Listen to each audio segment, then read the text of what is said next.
aurait-on un moment de plaisir à la comédie si on ne se prêtait à l'illusion qui vous fait voir des personnages que vous savez morts depuis longtemps et qui les fait parler en vers alexandrins? Mais quel plaisir aurait-on à un autre spectacle où tout est illusion si on ne savait pas s'y prêter?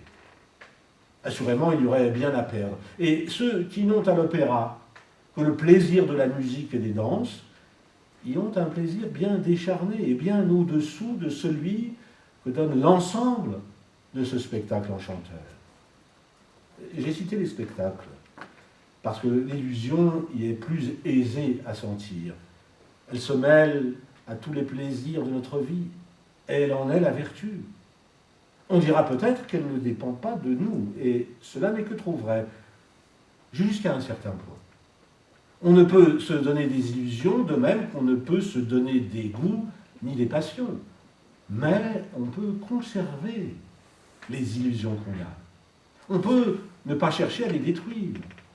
On peut ne pas aller derrière les coulisses, voir les roues qui font les vols et les autres machines. Voilà tout l'art qu'on y peut mettre. Et cet art n'est ni inutile ni infructueux. Voici les grandes machines du bonheur, si je puis m'exprimer ainsi. Mais il y a encore bien des adresses de détails qui peuvent contribuer à notre bonheur. La première de toutes est d'être bien décidé à ce qu'on veut être et à ce qu'on veut faire. Et c'est ce qui manque à presque tous les hommes. C'est pourtant la condition sans laquelle il n'y a point de bonheur. Sans elle, on nage perpétuellement dans une mer d'incertitude. On détruit le matin ce qu'on a fait le soir. On passe la vie à faire des sottises, à les réparer, à s'en repentir. Ce sentiment de repentir est un des plus pénibles et des plus désagréables que notre âme puisse éprouver. Un des grands secrets est de savoir s'en garantir. Comme rien ne se ressemble dans la vie, il est presque toujours inutile de voir ses fautes. Du moins l'est-il de s'arrêter longtemps à les considérer et de se les reprocher.